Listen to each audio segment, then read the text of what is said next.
Hello, Internet. It is I, the Malik Aaron, and welcome back to Box Office Predictions. Today, we're going to be talking about Red One. So, as usual, we're going to be going over the pros and cons. So, let's get to it. Pros. Okay. The cast for this movie. We got some big names here. First, we have Mr. Dwayne Johnson, The Rock. So, we're going to talk about him because there's quite a bit to talk about. Obviously, you know him as the wrestler, The Rock. Started as a scrub named Rocky Maivia before WWF at the time realized, yeah, this isn't working. So they changed his character. He became The Rock, and he slowly but surely became a household name and became like one of the biggest stars the company ever had. And just like one Hulk Hogan, he decided to take his talents to Hollywood, where he first starred in The Mummy Returns, where he had like I think the worst CGI, some of the worst CGI you'll ever see in your life. But then Scorpion King, that was like his considered like real debut movie, and it did quite all right for itself considering it was a movie starring like a wrestler. So even though it didn't make as much as the Mummy movies, it still did all right. His next few movies didn't do that great. The Rundown, Walking Tall, Doom, Gray and Gang. These movies weren't really doing all that hot. The game plan did pretty good. For even though the movie wasn't all that great, like at all, still did all right. Get Smart, although that was more of a Steve Carell movie, that did really really well. Race to Witch Mountain, that just did meh. I feel like people only remember. I think there's like a part of that movie that's used as a meme. I think when the Rock's like question like one of the kids, I think the kids are like aliens, and he like questions the kid, and he looks back with a surprised look. I know that's been used as a meme. Yeah, that movie's pretty much forgotten. Besides that, Tooth Fairy, that's a big old meme for The Rock. A lot of people like to dunk on him for making a movie like that. I know John Cena liked to dunk on him, for his role in the Tooth Fairy. But the Tooth Fairy was like a modest hit. The other guys were him and Sam Jackson had one of the most hilarious deaths in the history of movies because they tried to aim for the bushes when there were no bushes in sight and they just jumped off a building to their deaths. It's fantastic. um, Faster, no one really watched that. Fast Five, that changed his career. Okay, when he joined Fast and the Furious, his box office numbers started to really like shoot up as a result. And Fast Five was a real turning point for the Fast and Furious series because it changed its style from just being like a car movie to like being like a heist, like pure action flick.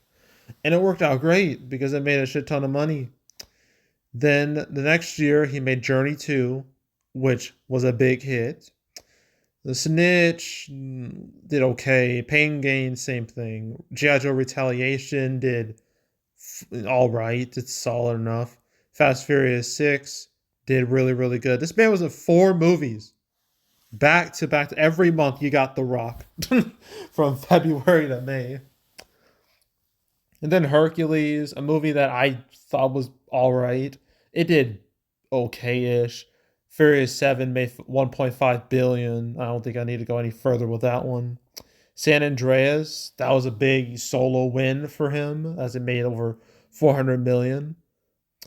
Central Intelligence, where you start with a co-star with Kevin Hart, that was a hit. Moana, even though it's like a voiceover role, it's kind of more prominent than like other voiceover roles where he's kind of more of an actual draw with that. That was a big hit. Fate and Furious, $1 billion hit. Baywatch, let's not talk about that one. Then the Jumanji movies, Welcome to the Jungle, Next Level, monster hits.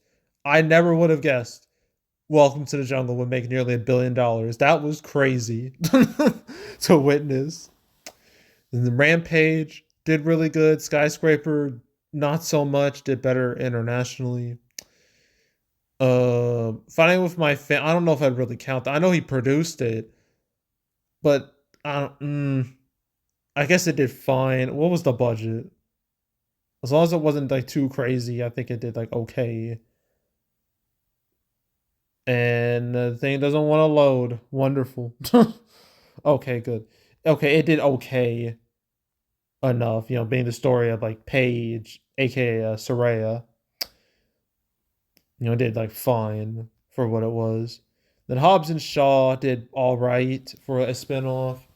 Jungle Cruise didn't do very good at all. It was kind of a flop, but that had to deal with the whole, um, Disney Plus Premier Access thing, and COVID was like really, this is like trying to like business theaters were trying to like recover from COVID, so it was a weird time.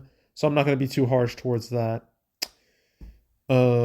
Free Guy, he probably made a cameo in that. Red Notice, that's a Netflix movie. I don't need to go over that one. DC League of Super Pets. Well, yeah, it's more. Well, that movie just did meh. Black Adam, I will go in on because Black Adam, the fact they spent over like 200 million for a movie about Shazam's main villain is ludicrous. It's absolutely ludicrous. But that's what they did. They have The Rock portray him because he wanted to do the role for a really long time, and they tried to make it a thing so bad. They wanted to make Black Adam happen, and it just did not happen. I mean, these numbers alone, like if you look at them, you're like, oh, that's not too bad. But keep in mind the movie cost 200 million, so it looks bad, real bad. And the movie had just like Justice League. Now I mentioned in Real Pain, this movie had a post credit scene that meant fuck all, where it had like, oh, Henry Cavill's back as Superman. Gonna see Superman, Black Adam duke it out. Nope. Literally a few months later, the DCEU was basically killed, and it was announced James Gunn was going to be taking over, and now we're gonna have the DCU, like his version of DC. So yeah, Black Adam's a fucking waste of time. And it was a flop. The Fast X, he showed up as Luke Hobbs at the end, probably because, you know, I mean, obviously everyone knows about the beef he and Vin Diesel had after like it was during Fate of the Furious, which resulted in the Hobbs and Shaw being a thing. But I guess The Rock, I guess he realized that he kind of needed Vin Diesel or they needed each other. I don't know what went on there, but I guess he needed some money. So he, he's back in Fast and the Furious. And now here we are with Red One. And I'm going to have to talk about him again, like a week and a half with Moana 2. Yeah, The Rock, he's extremely recognizable. Everyone knows who he is. He's had a lot of success. Grant, he's had some flops that I've mentioned, but he is super duper well known. So, but it's not just him. We got Captain America over here, Human Torch, Mr. Chris Evans. So, yeah, Chris Evans, he's been around for a long time. He started in Not Another Teen Movie. Then he was Johnny Storm in the Fantastic Four movies that I don't well, they're kind of guilty pleasures of mine. I saw them as when I was like a kid, so I have like a soft spot for them, even though objectively they're not very good. So yeah, in TMNT, like he voiced Casey Jones. I kind of forgot about that. In TMNT, that movie is a mixed bag for me. Some stuff I really like, some stuff I just don't care about.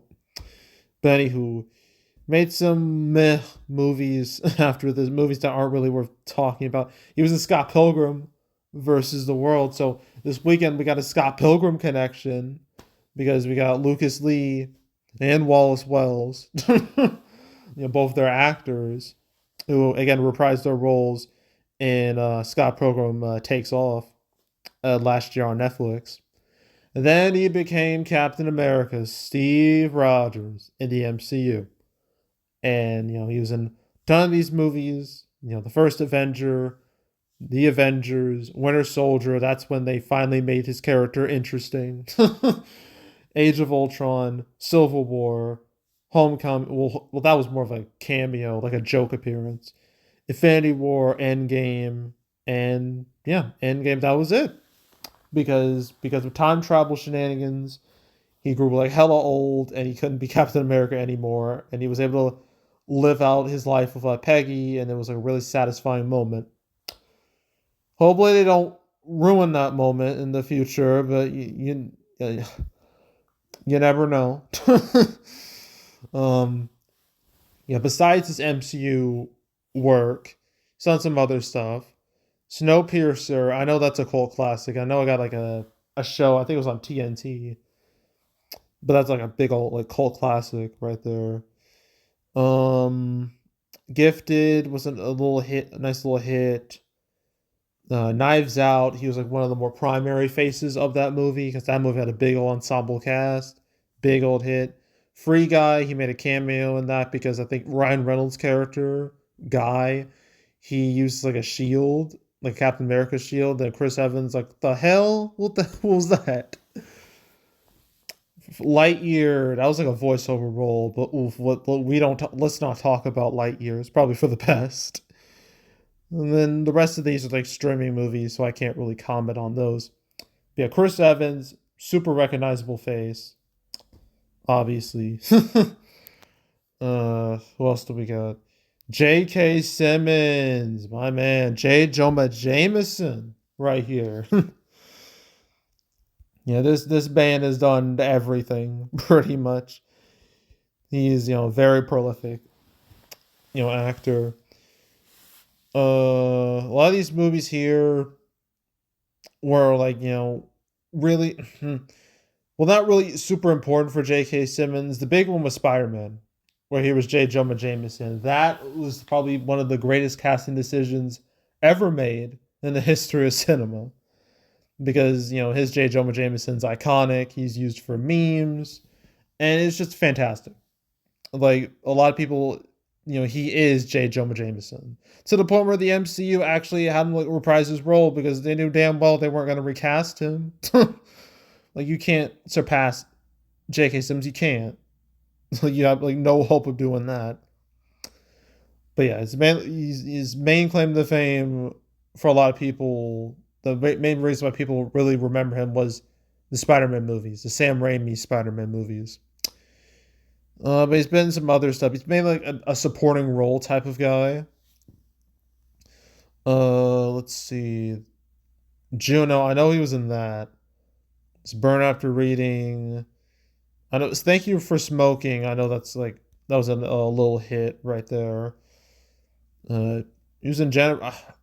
I've always meant to watch Jennifer's Body. I didn't realize he was in Jennifer's Body, so that's kind of a surprise. Cats and Dogs. Oh God, Cats and Dogs 2. Does anyone remember that? No, exactly. Um, Not a whole lot after that, really. Just Contraband, no one cares. Whiplash. Terrence Fletcher, right here. This movie won him an Oscar, a well-deserved Oscar, because he was a fucking menace in that movie. What he was doing, like the Andrew, Miles Teller's character, him being like, this teacher, but he was hella sadistic, saw all these terrible things. It was just a horrible human.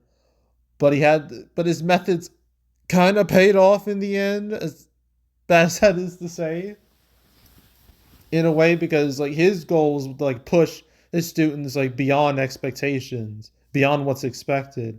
But the way he did it was extremely questionable and downright just terrible.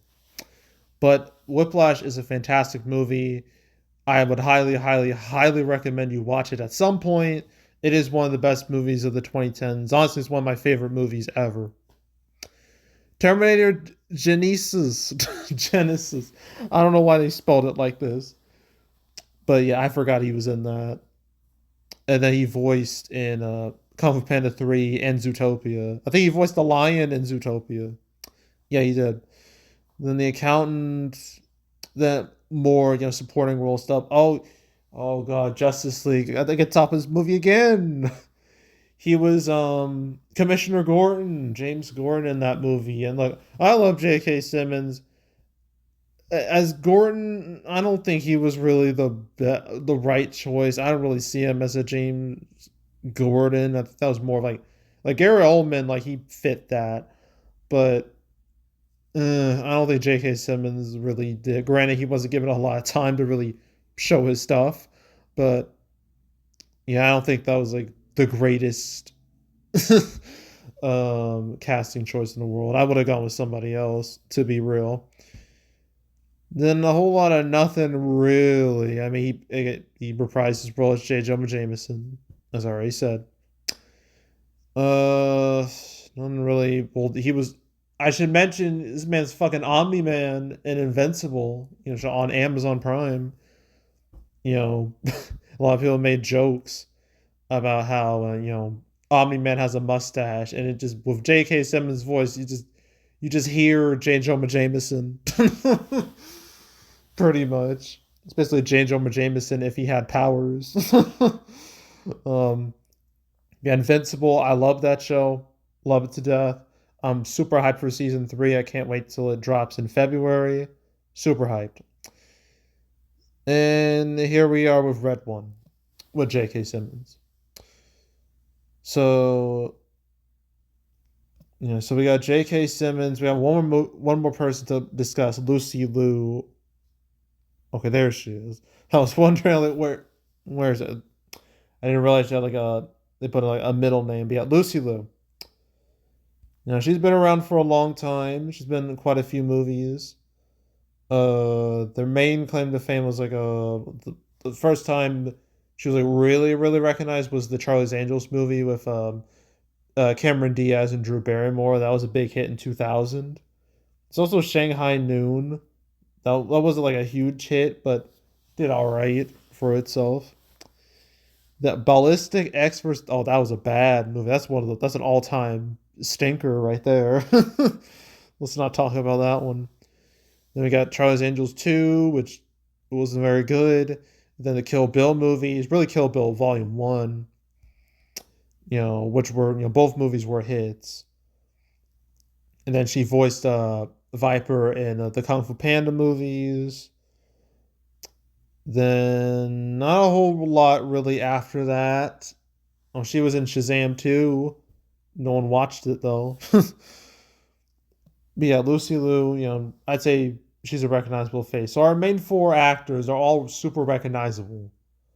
So I'd label all their presences, as a pro. Like absolutely. So that's pro number 1. Yeah, this movie has star power. Big names. Another pro is the fact that when it comes to competition, there really isn't much of anything out there. This is pretty much the only big movie that's releasing this weekend. Everything else has kind of just been bleh. I mean, Heretic and Best Christmas Pageant Ever, they did good, but not spectacular. And everything else is just old or just DOA. So, yeah, this movie doesn't have a whole lot of competition this weekend. Next weekend, whole other story. But this weekend, it has the weekend to itself, pretty much. So I'll label that as a pro. Another pro is that reviews. Okay, as reviews, I'm going to talk about those when we get to cons. But audience wise, it's not too bad actually. It has an 89% audience score and an A minus cinema score. So the people who are watching this movie generally like it.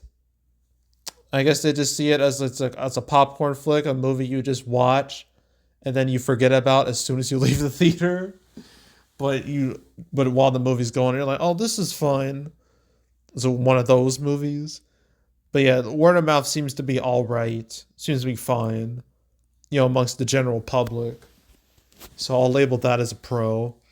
Another pro is that this is a Christmas movie, and we haven't had any real Christmas movies in theaters in a long time. Actually, apparently this is the first big Christmas movie to be released since The Grinch back in 2018.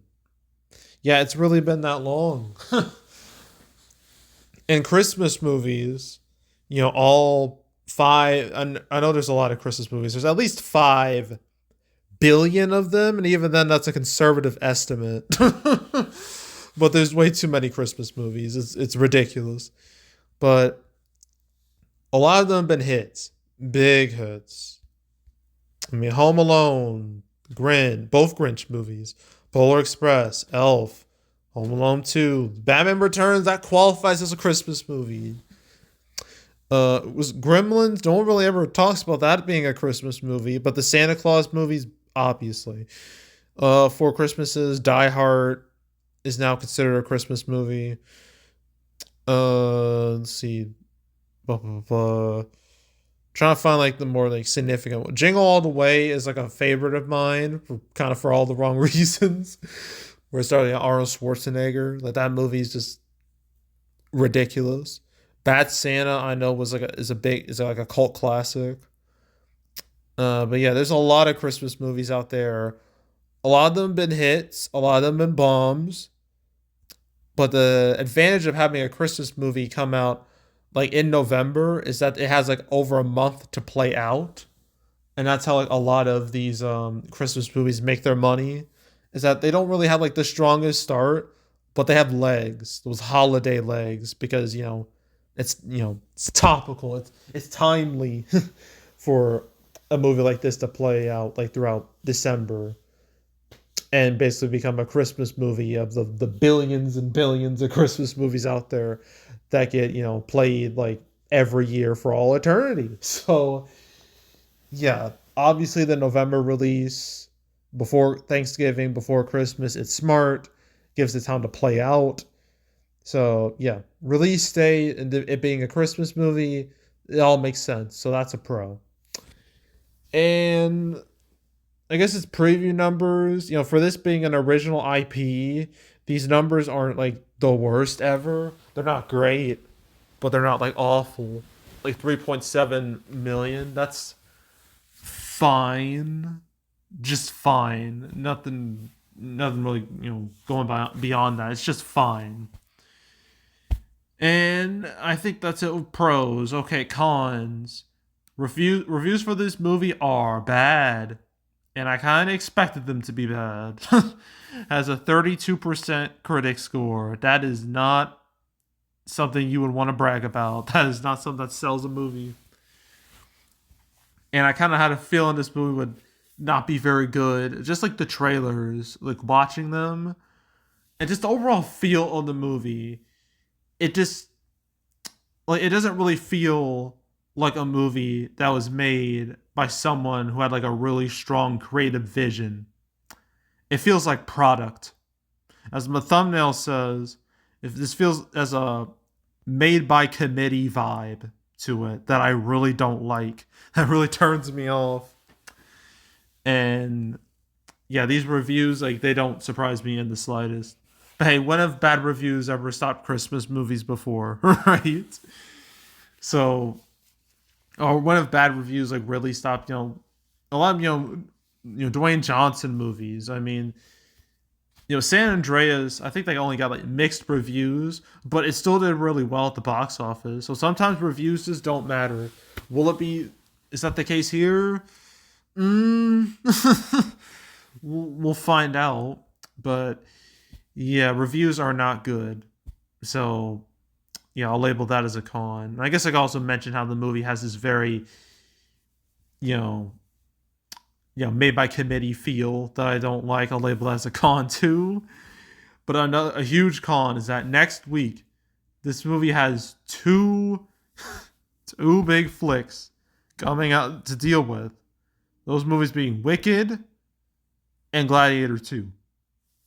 Those that wombo combo, if you will, that is going to be very difficult to deal with. And then the week after that, you have Moana 2. So that's an extra layer of competition right there. So you got those three movies that Red One's going to have to deal with. And could it survive that? Maybe. It's going to get hit quite a bit next weekend. But over Thanksgiving, it should be able to recover a little bit. Then you have all of December. There are a lot of December movies actually, but I don't think Red won't be affected too badly from all those December movies, except maybe Sonic 3 and Mufasa. But yeah, competition is going to get real rough very fast. So this movie pretty much has one weekend to really thrive before competition potentially like crushes it. So yeah, upcoming competition, big old con right there. Um and I think that's it. Yeah, I think that's it. So opening weekend from early numbers that I'm looking at, this is projected to hit like over just over 30 million, which considering the budget for this movie was like I think 250 million for what I read. That's a big yikes.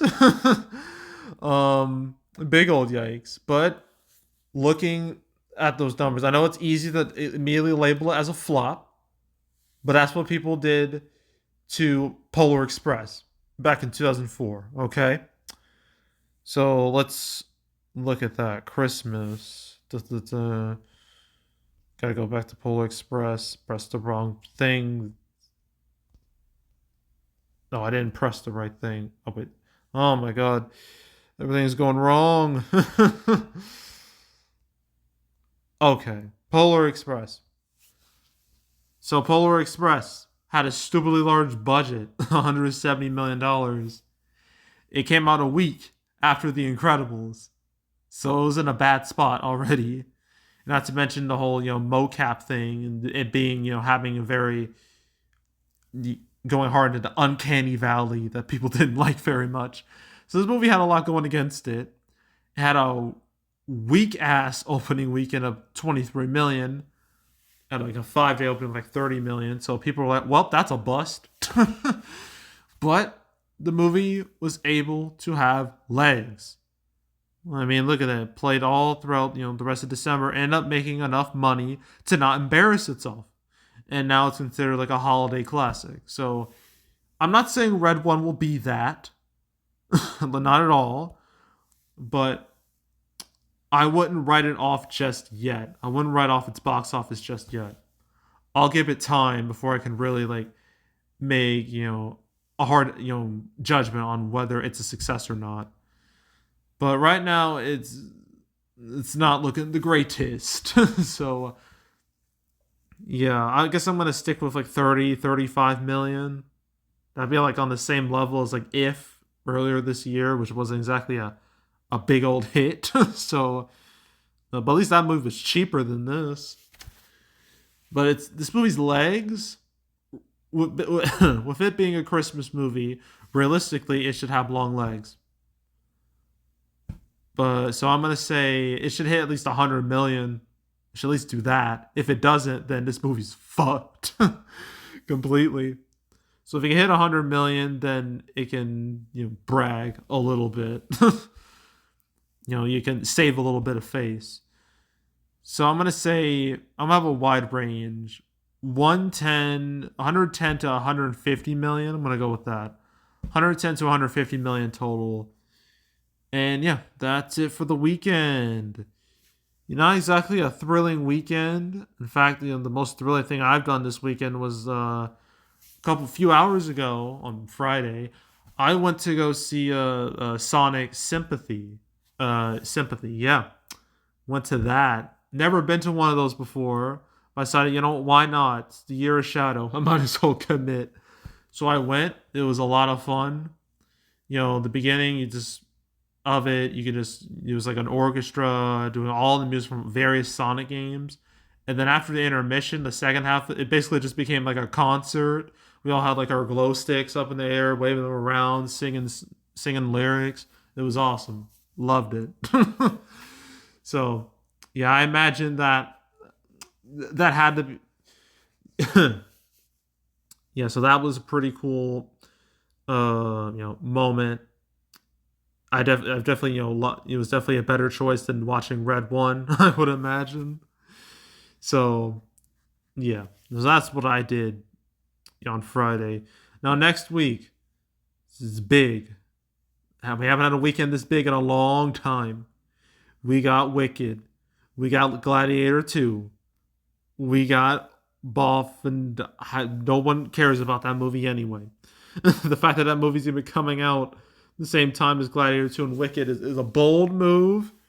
I don't think it's going to pay off, but it's bold. I'll give it that. But yeah, Gladiator 2 and Wicked. It'll be really interesting to talk about these two movies because they're both expected to be big hits. And this weekend is expected to like make a lot of the negatives of 2024, like at least the box office negatives, like disappear and have 2024 have like a really strong conclusion after a really, chaotic fall and then also a chaotic summer. So yeah, we'll see what happens next week, but it should be a very exciting weekend. So yeah, I'm looking forward to it. But yeah, so that's it. That's all. Make sure to subscribe, like this video, leave a comment, turn on notifications, share the whole drill. You want to check out more videos like this? I got playlists on the homepage. All previous prediction videos I made this year, the past few years. You want to watch any of them? Go right ahead. There's also the canceled series where I went over all the box office results, but not the box office results. Where I went over all the movies that were supposed to come out but didn't. I talked about Red one time, and that's when it was put on the 2024 calendar because this was supposed to be an Amazon movie. It's supposed to be an Amazon Prime movie, but I guess they looked at test scores and were like, you know what? Let's put it in theaters. So that's what they did. So I talked about Red 1 alongside The Strangers Chapter 1, Wild Robot, and Dog Man. Not DreamWorks Dog Man. This is another one. But yeah, that was episode 224. That's the only time I talked about it. So if you want to watch that episode or any other episodes I've done on the channel, you can go right ahead. There's also box office recaps where I go over the box office results for any particular month. October recap will be on Saturday, midday Saturday. I'm not going to give like an actual like time because I myself don't know. But it will be today technically. So stay tuned for that. But if you want to watch any of the past recap videos I made on the channel, you can go right ahead. And yeah, that's it. That's all. I am out. Goodbye.